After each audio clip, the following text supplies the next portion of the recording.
plan that we had developed with the Board of Selectmen in the past that we were gonna use. We were trying to get done as many roads as we could with dense binder, so that we can get more for our dollar versus doing a binder and a top coat. So the top coats are The not top- on the table anywhere right now? Not at this time. Okay. We're trying to get more done with the money. Okay, thank you. All right. Set to move on? Chief Granite.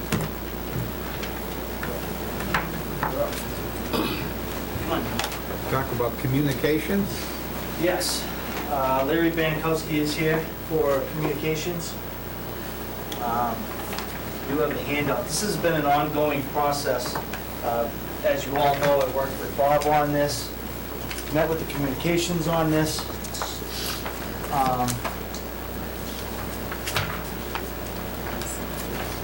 Eventually, what we first thought we were going to do is we were going to dissolve the Communications Commission and everything would just fall under the police department, direct control of the chief of police. In talking with the Communications Commissions, I have no interest in overseeing the entire radio system of the town. That's not my intent. My intent was dispatch because that's where my authority falls.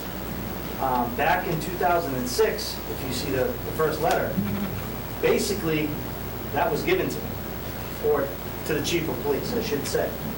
It says day-to-day operation and dispatch center will be under the jurisdiction of the police chief. Further, the Communications Commission budget, except for the lines in the expense budget entitled non-Centrex phone, pagers, and radio repair maintenance, will be the responsibility of the police chief. This is where we fall into a slight problem with how the budget is drawn up. Currently, there's 3 lines to the budget. That's it. There's communication salaries, 4 lines. Communication salaries, communications expense, cell phone, and training. That's it. It's not broken down any further. There's nothing in there that specifically says X amount of dollars is supposed to go to radio repair. I believe how this all happened was past leadership, the communications, and you can speak up if you think I'm wrong on this, but the Communications Commission used to get all the funding from the rental of the cell tower. That was their budget. So they had more money to repair radios, do all the cell phones, pages, and everything else they needed to do. When past leadership came in, they decided in their wisdom that they were going to take that money and put it into the general fund and then award them a budget. And then over the years, as you know, financial hard times, they kept cutting the budget, cutting the budget, cutting the budget, cutting the budget, and cutting the lines down in the budget. And then over the years, the commission would go to different department heads and say, Highway Department, you guys need to take over your own phones, we can't afford them anymore. Other departments, they did the same thing, they started cutting back on all the cell phones, so basically there's not even enough money in that line item even to support the cell phone use for the town, how it used to be. So then we get in, Mr. Bankowski came in and he had dug up some past minutes from a town meeting from March 8th, 1969, you'll see that, to where it spells out that the Communications Commission is to have the jurisdiction to include the purchase, placement, and maintenance of radios. All two-way radios would fall under their jurisdiction. So basically, that's exactly what we're looking for, is that they just want to control the radios and dispatch would fall solely under the police department, as it is now. The only problem is it also says in there, you'll see Article 30, it says that they're supposed to have a line item budget of $15,000. Well, that's not feasible at this time. In talking, we came up with an idea that I would make do with what we had. I've already talked to Bud about radio repair if it came up. I would see if we had it in the budget to do it. If not, we would have to go to town floor, see if we could raise and appropriate money, because there's just not enough in that budget to cover anything. And then next year, how we would ask that the budget would read is dispatch salaries, dispatch expense, 2 line items, that's it, same for the police department, communication expense. And they would have their own separate line item. There would be 2 line items for dispatch, and then that would be it going forward. Questions? Yeah. How much were you getting, Mr. Bankowski, for the cell tower rentals? You go ahead, offhand? What? They covered that 15,000 right back when the cell tower first expanded. I believe it's up close to the 28 or 30,000 the town's getting right now for it. Every year it increases by a certain percentage, because they had just signed a new contract 2 years ago, I believe. And what is the state of our radios? Are they in good repair? Are they The old? radios are in decent shape right now. We have a lot of new radios, which Chief Bennett worked real hard on getting the grant for it, which is the reason why we have those new radios. Police department, fire department have the new radios. Highway department's still operating off the old frequency with the older radios. Those radios are more apt to break down more than the new ones would. Dispatch center, the radios up there are fairly new now. Those have been all updated. But even the consoles that the dispatch uses, we got, what was it? Yeah. But there's only $9,000 in that account. It's for that. You know, one of the base stations up there, you're looking at $6,000, $7,000 just for that. You know, so there's really not enough money in there to cover anything else. Well, the way I'm seeing it is the problem with the budget is something that you're going to have to address on next year's budget. Right, this is correct. Yeah. We're proposing to try to change for next year because of the way it's kind of goofed up this year. Realize the budgets are already set for this year, we can't change that now. Yeah. Try to get more money for the month. Anyone else have any questions? Jeff? A question about the dispatch consoles, the expenses and stuff. Is that covered by the 911 grant fund? No. So what is covered by the 911 grant fund? And I thought it was all the dispatch stuff, or equipment. When you do out the grant, you have to specify what you're requesting in the money. This year, it was salaries, it was IMC software, it was CGIS, which is our criminal justice information system, and one other piece that goes with our software for 911. Unfortunately, the 911 grant is restricting what you can use that money for. And as I talked to Mr. Markle and why we started to increase the dispatch budget, it was increased this year.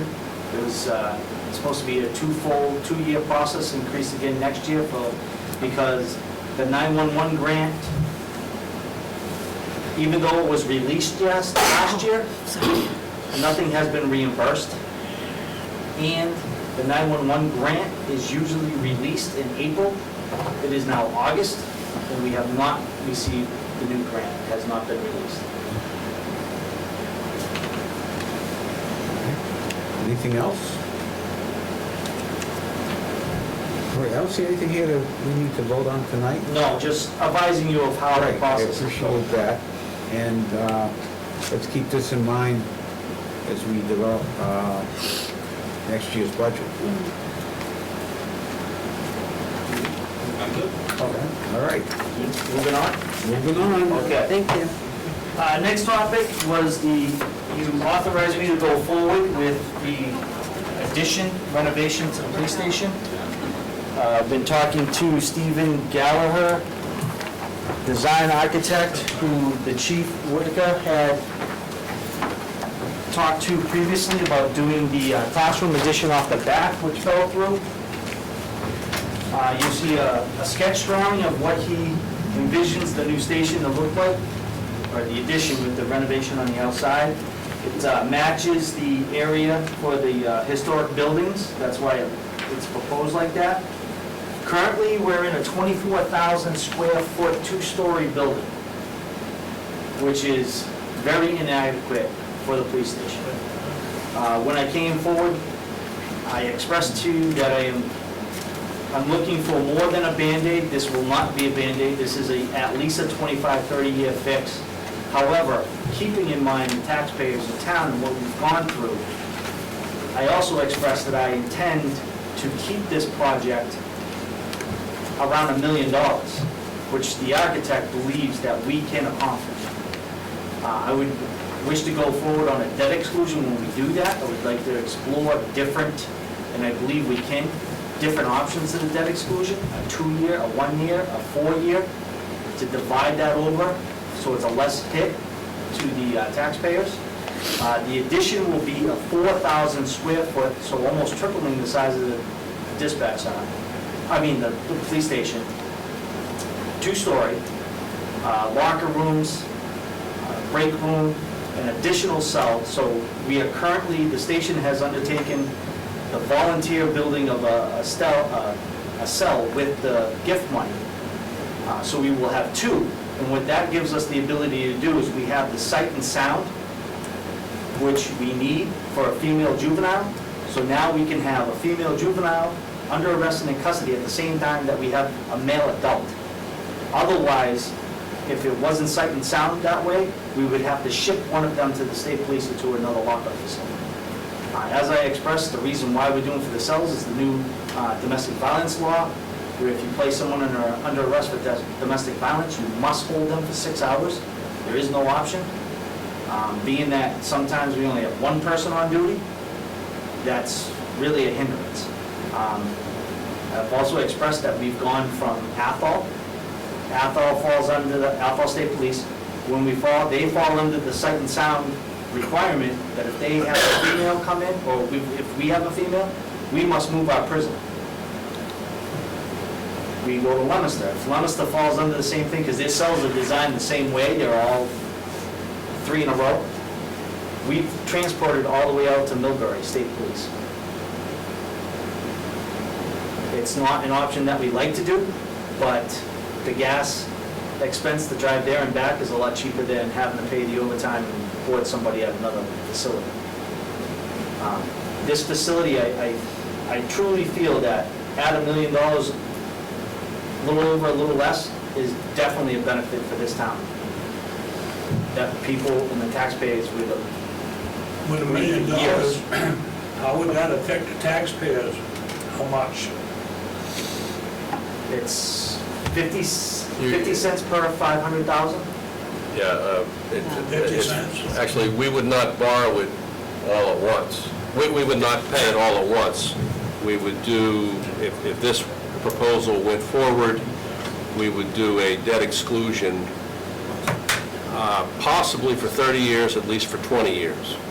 And so the impact on the tax rate, which is $2 if you did it all at once, it's about $500,000, about $550,000 equals $1 on the tax rate. So if you did it all at once, it'd be $2 on the tax rate. But if you stretch it out over 30 years, I don't have my calculator here, but it would be in the range of around 10 cents on the tax rate. Maybe I'm old-fashioned, but as I've Excuse me, seen sir. San But Bernardino, I don't think that relates to what we're talking about at the moment. So we're gonna have to move on. So, anything else, Chief? No, just updating you on the process, and I All do right. believe that within another 2 weeks to 3 weeks, I should have a schematic scheme of the actual first floor and second floor, how it's going to be drawn up. All right. So, are we anticipating something at the next annual town meeting? Is that your plan? I am anticipating to save the taxpayers money and move this along, is to get on the same ballot as the school.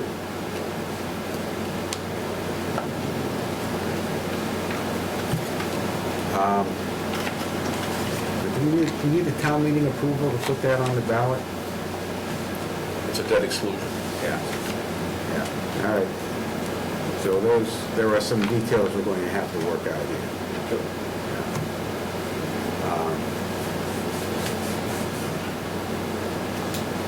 All right, we got a parking issue to talk about? Yes, I've had many complaints of residents in the Templeton Center area of parking on Baldwinville Road across from Country Mischief. Always in the past, before the road was done, they always parked on the same side of the road as where the Country Mischief is, which still causes or impedes normal flow of traffic because cars do have to cross into the other lane briefly, only by 1 or 2 feet usually. So it's not too bad. But since they redid the road, there is nothing stopping anybody from parking on the other side of the road, the common side. You cannot have parking on both sides of the road in that area. Traffic cannot get through. It is not safe for the residents. I don't know if Chief Laporte would speak up to his concerns. We get safety equipment through there, can fit a cruiser through. I don't know about the ambulance or a fire truck. I have brought this up in the past. I know Chief Whittick has brought this up since the road has been redone.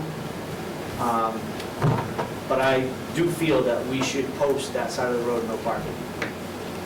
May I make a comment? Wait a minute. Now, so which side of the road are we talking about? The southbound travel lane. Okay.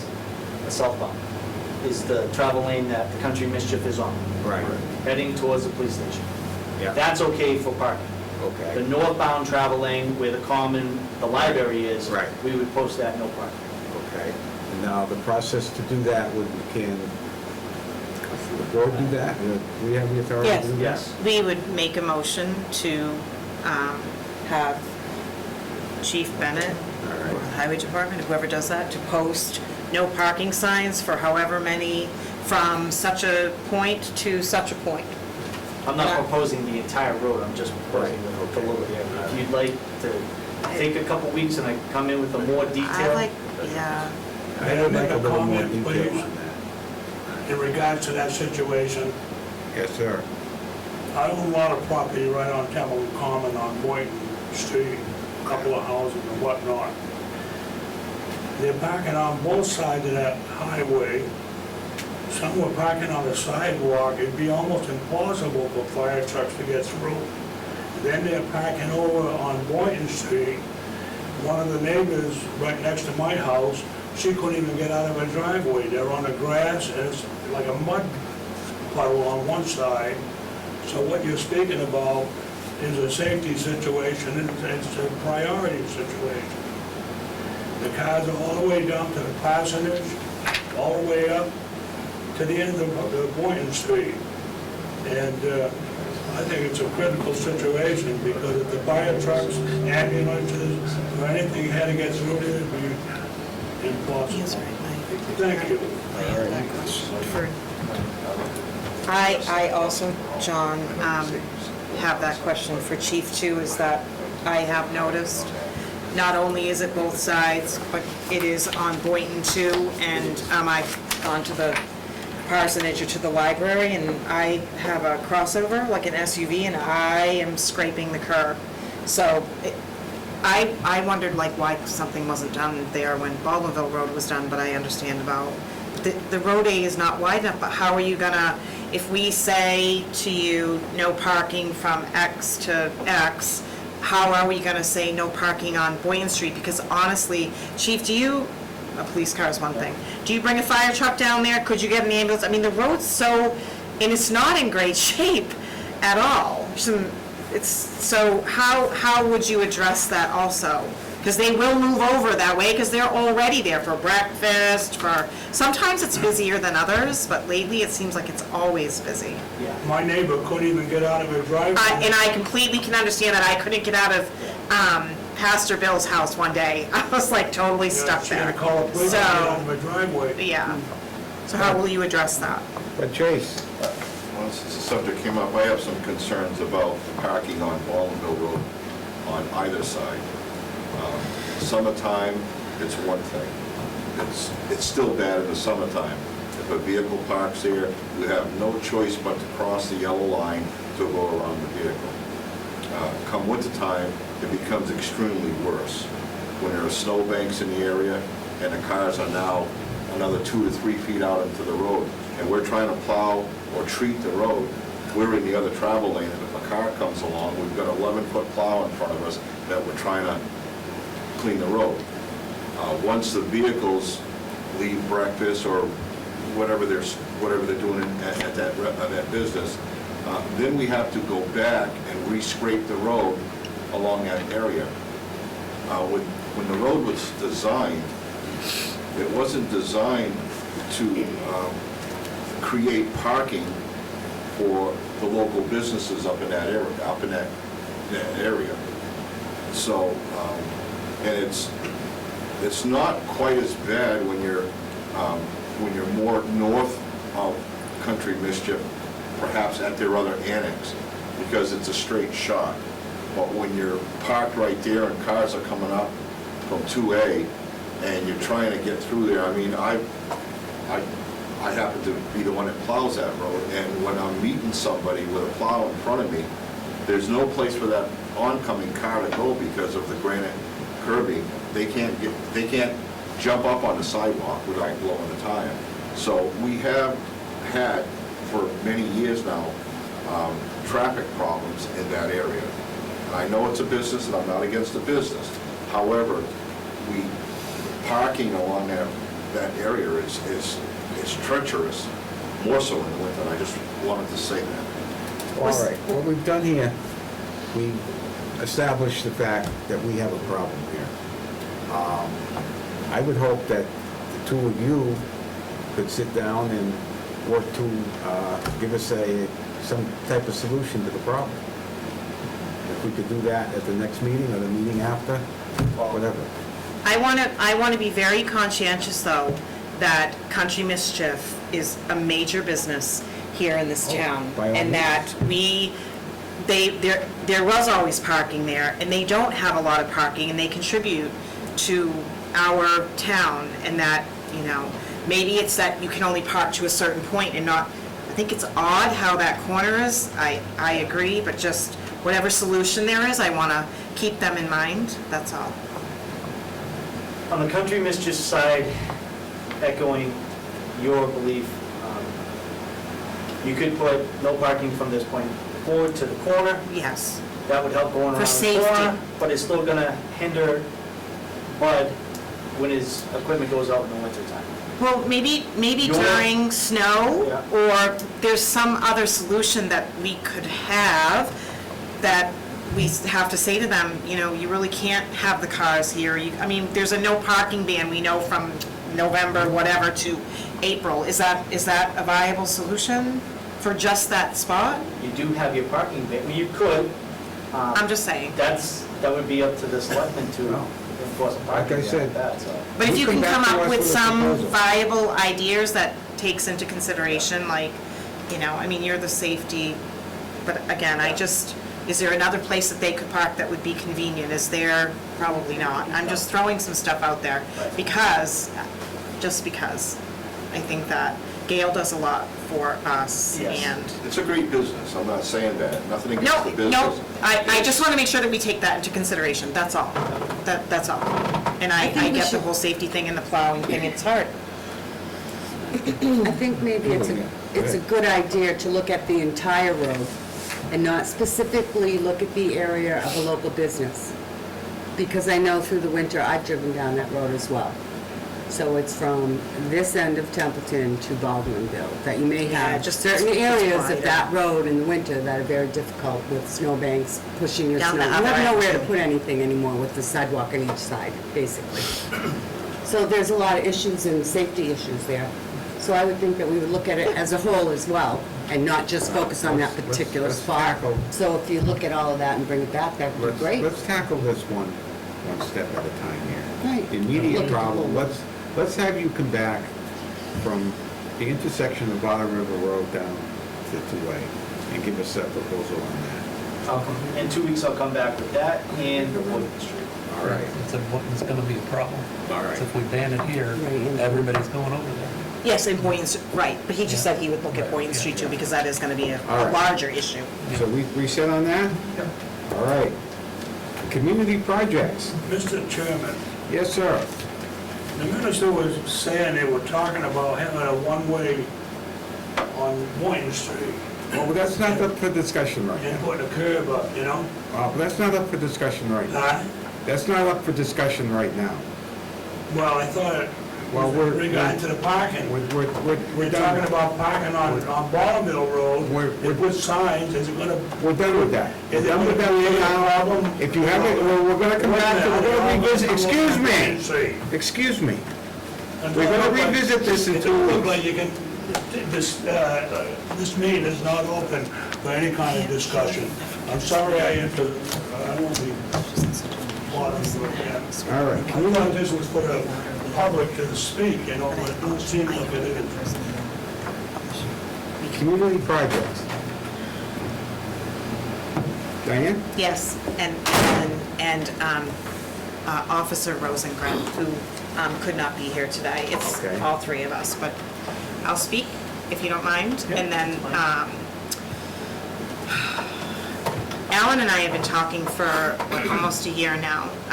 When the whole Templeton Center playground was not started, but about lots of different things for youth, seniors. We talked about an ice rink at Templeton Center during the winter. Then we talked about, we want to do a playground here at Town Hall for older, not just younger, and to also have room for people to come and sit.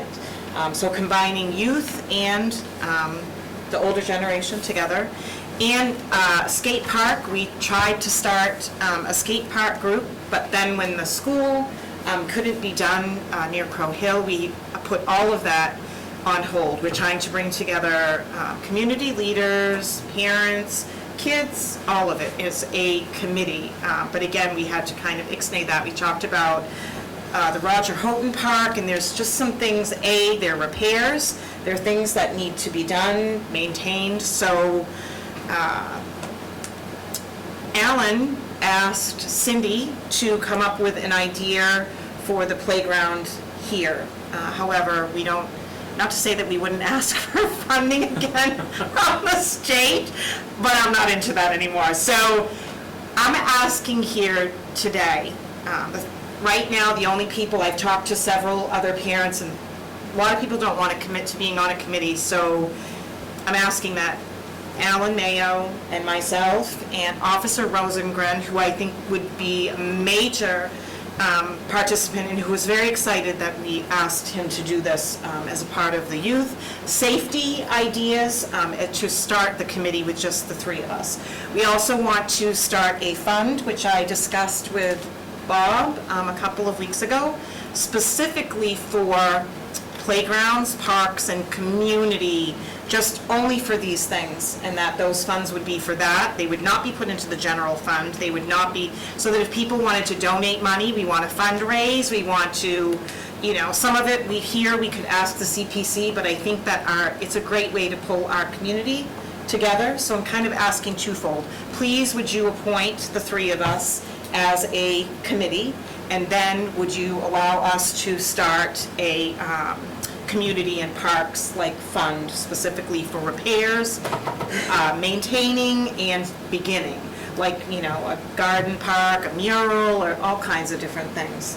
And I don't really know what paperwork we would need for that, but we would do whatever it takes to do that. But we do want to ask other community members to be involved. We would like more of a committee of 5, but right now I really couldn't get anybody to say yes to that. It's summertime, it's hard, you know, parents, whatever, but that's, did you want to add anything to that? Well, I just think that we're trying to bring the youth together. We've gotten a good start building a couple of new playgrounds in town. It's taken a little bit of liability away from the town, replacing some of the older playgrounds with new up-to-code equipment. And I'd like to see that the rest of the town gets the same type of a benefit that Templeton and Baldwinville have gotten with their new playgrounds. East Templeton has nothing down here for the kids at all. You have kids in the street all the time. all they have is a ball field out along Cottage Lane. It's basically a swamp. It's pretty wet. So the kids don't have any place to go in this end of town. And Houghton Park is an old playground that eventually will need to be looked at for repairs and because of the upgrading of the codes and the safety issues. And skate parks are something that we should look at some point, but with the school going in, so I thought trying to put this committee together to start fundraising, because playgrounds are expensive, as we've all noticed. It's going to take some time to fundraise, but it's similar to the Friends of the Seniors or any of those groups that kind of do fundraising and support things that they need or that they want.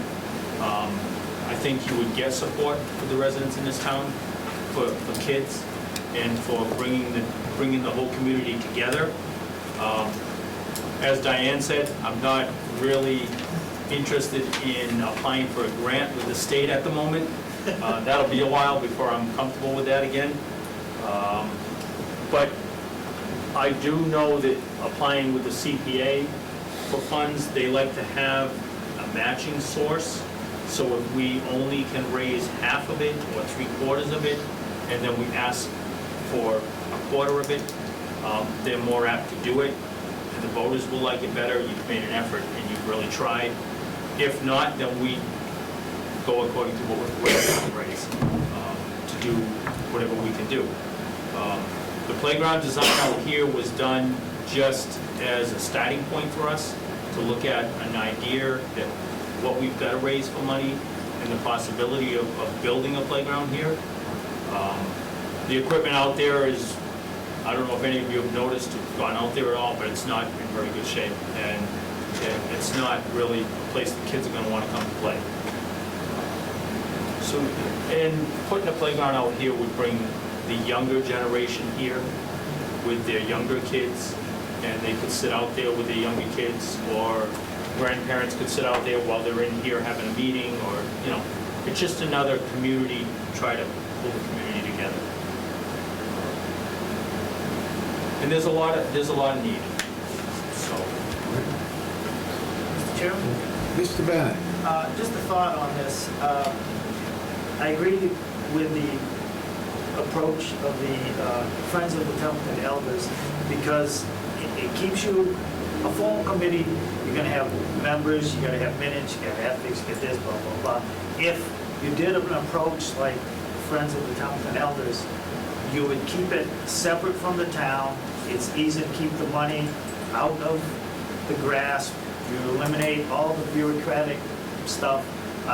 If you have any fundraisers, if you, like the Friends of the Templeton Elders have, you can buy a break for this and that, and I bought several of them. And I think that's a great idea. So this is a great approach to do this. I just think it would be a lot easier and a lot better, and maybe people wouldn't get cynical that, oh, money's gonna end up in here, and here goes taxes, blah, blah, blah. I think if you stayed autonomous, separate, again, you don't run into all the committee stuff of trying to get people to come and, oh, we only have 2 people and we can't have a meeting, we can't get anything done. It happens sort of with the Common Improvement Committee. Things go for money, things don't happen, people lose interest, you don't have a quorum, you get nothing done. I just think it's a great idea, it's a great approach, what you want to do. I just think it would be best or better if you went like the Friends of the Templeton Elders and you stay autonomous from the town, and then your fundraising and everything, you keep track of it the way you need to do the files, how you set it up. But I think you keep a lot of the bureaucratic stuff out of the picture, and you may get more interested and more flexibility with the spending and the money in which you want to do. You want to donate stuff, then you know, come to the meeting and offer it up for the townspeople to accept it or not. But that's just my thought on that. Well, if you want to go that route, if we appoint a committee, Yeah, can we do that? you are bound by the laws, by the open meeting law, whatever. So if that's We're the aware route of you that, want right? to go, If I can make a comment. I was going to say something similar to Jeff. From my understanding, at least what I've been told by government people, former town coordinators and what have you, that yes, the town can have a gift account, and yes, the town can accept donations, but town committees, town employees cannot actively fundraise. So if it's a town committee, you can't run a fundraiser to get people to make donations. So if you want to do fundraising, then you need to have a Friends-type organization in order to do that. And with the senior center, we've had a number of people that have made donations that say, we're glad you got a Friends group, because I wouldn't give my money to the town, even if the town had a senior center gift account, even though it's a gift account, and hopefully the people in charge would respect that. There's concern that, once it's in the hands of the town, now they might appropriate it for something else. So I don't know. I like the idea of a Friends group. As I said, we could do the gift account and so forth, but then gifts have to be accepted by the Board of Selectmen. You get a lot of government regulations that ride along with a town account of that kind. And the Friends group is completely separate and so not that would be bound by the okay rule. to do like with the cemetery and parks department and, where, is there overlap and like, because you maintain them and just want to make sure, I'm just trying to do it the right way, but in exactly what you're saying. I don't want it to be commingled, and I want to make sure that we, it's something that we want to leave here forever.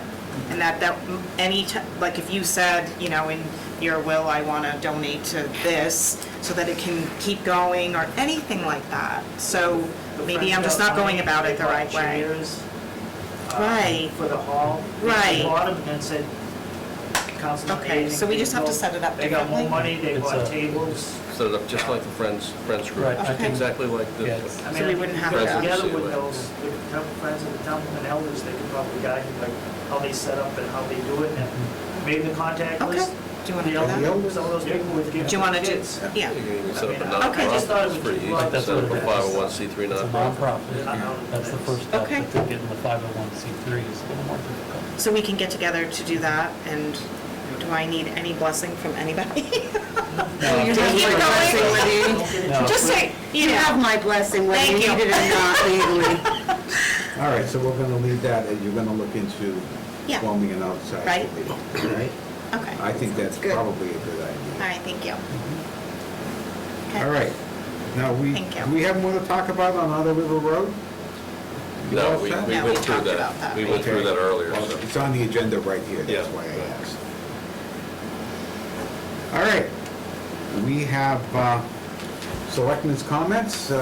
Diane, you want to start? Yeah, I just wanted to remind everyone that the craft festival was this weekend, and that the Historical Society too seems to have, I've been on vacation, just getting like a bunch of emails, like a lot going on with that too. The church will be open, and everybody kind of has some different things going on with that. Just to stop in and visit, it's always a good time.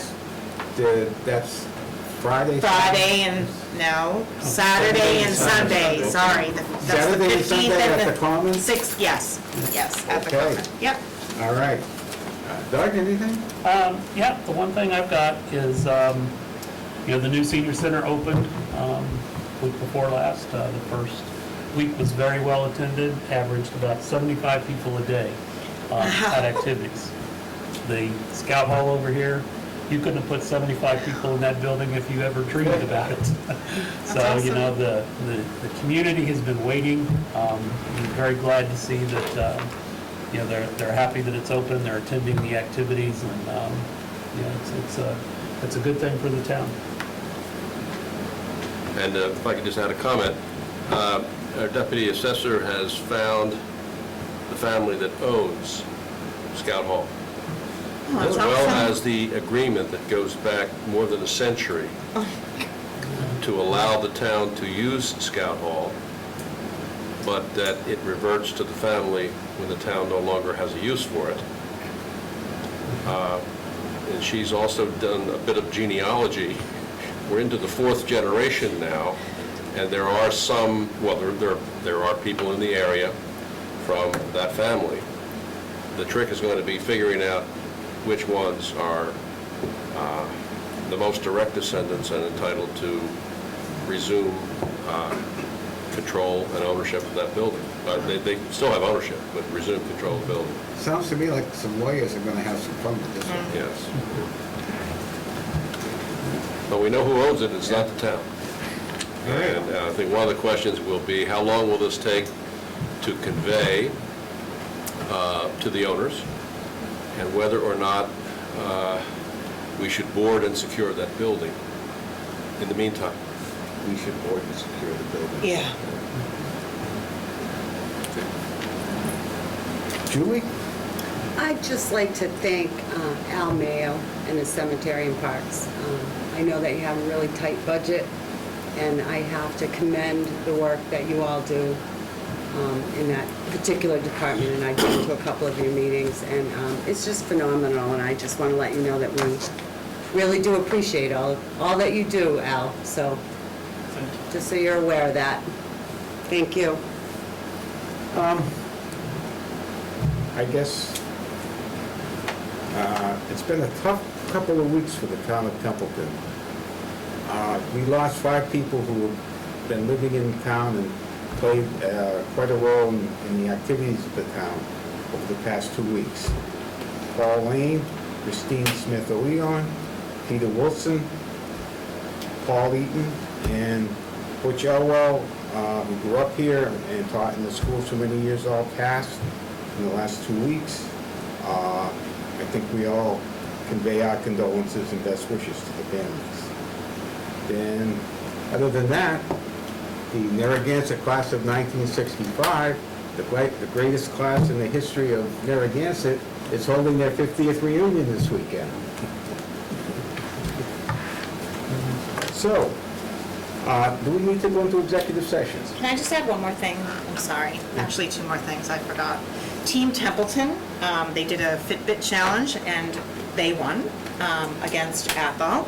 So I'd like to commend all of you for that and participating and becoming healthier and making wiser choices. And the other thing was, I meant to bring this up like a couple of sessions ago, and Chief, it's nice that you're here. I've been getting a lot of comments about Officer Rosenbrand and what a great job that he's doing as the SRO in the school. Parents are so happy, teachers, and just, it's just, I don't know, usually I don't hear a lot of stuff like that. I had seen him and I commented, and again, his excitement for wanting to do this was enormous. At first I thought he was being sarcastic with me, but he was not. So it's very refreshing. So I just wanted to publicly say how happy people are. Really happy.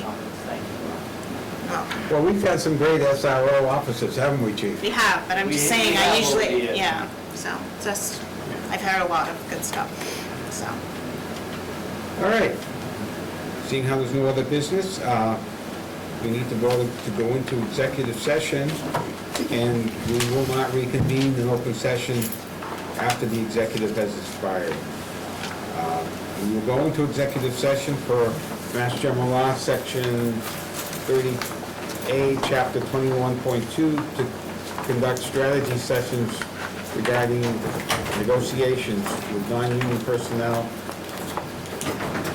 or conduct bargaining sessions, obviously we want to. All right, we have a motion. So moved. Second? All right. Diane? Yes. Doug? Yes. Julie? Yes. I will vote yes. We will go into executive session. Let's take a 5-minute break.